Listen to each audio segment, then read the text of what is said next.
This has been a very interesting situation, so I thought I would make a video about it. Even though I'm not really the person that can give a lot of commentary on Silent Hill or the like, because I've only ever finished one Silent Hill game, Silent Hill Shattered Memories on the Wii, and I did not enjoy it. So I'm not an expert on the Silent Hill thing or the culture or the fans or Konami as a whole, but I did want to give my perspective on this because Silent Hill apparently is making a bit of a comeback. They produced Silent Hill 2 remake. They produced Silent Hill F, and apparently they have both done fairly well. And of course, I'm not going to play either for radically different reasons. But the thing that interested me about the entire situation is that Silent Hill F, on a surface level, looks way better than Silent Hill 2 remake.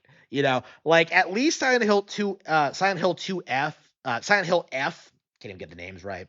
At least Silent Hill F is an original story with an original character going through like her own spooky situation. When I look at Silent Hill F, when I see all the cool imagery and the girl and like the rural town, like that interests me. It interests me way more than a simple rehash of a PS2 game that really should just have been ported to Nintendo consoles to begin with.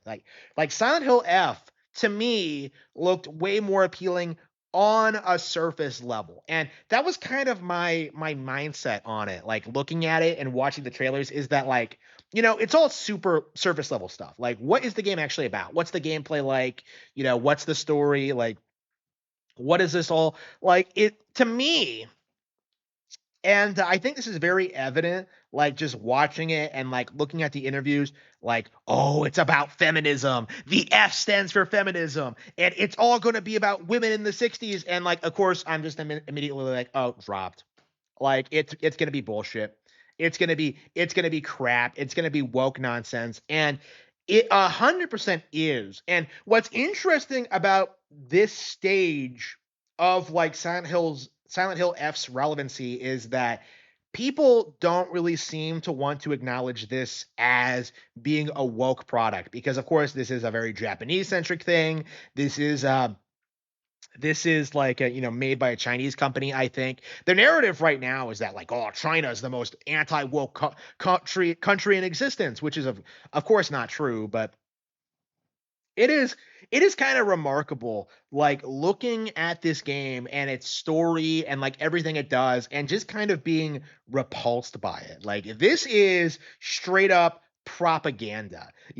This is essentially a story demonizing getting married and having kids. Like that's basically, feminism in a nutshell. And it's like in its simplest core aspect is that like it teaches girls to reject femininity and reject men and pursue their own happiness, completely unaware of the fact that, you can find happiness in motherhood and traditional values and getting married and like, having a happy family life together. Like, no, don't do that. Get a career, bro. Like, Silent Hill F and other series like it push these kinds of toxic values to the point where like they're so ingrained in our culture that a lot of people don't really notice them. And I think this is an attempt by the Silent Hill team to try and bring, the earliest phase of woke culture, that is feminism, into Japan. And they've certainly had some success with that. They've just elected their first female PM, and everyone's going on about how base she is. But at the end of the day, women shouldn't even be allowed to vote. Let alone lead government. So they can't be leaders. They can't do any of that. You're better off just putting a man in the same position, no matter what her like professed views are. And I think we're going to see that very quickly with Takaichi. I think she's going to fold very quickly when it comes to like, actual important issues.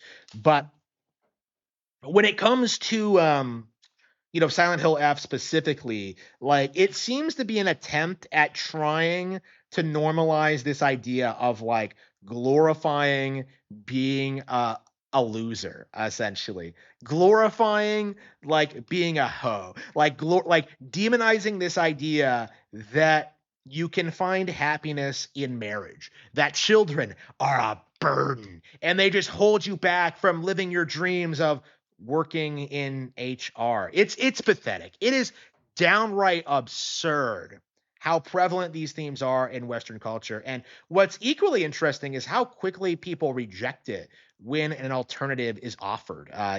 It's kind of interesting to me, like when you look at like something like Spy Family, and you see how harsh of a contrast it is to this mindset, in which you see like both the father and mother going about their lives, but something is missing until they they meet each other and have their family and like find happiness in their personal lives, and like you kind of realize that they found value in their lives, and in the people around them up to that point, but it is a natural part of the life cycle to want to continue that, to have children of your own, and like kind of uh continue on to the next generation.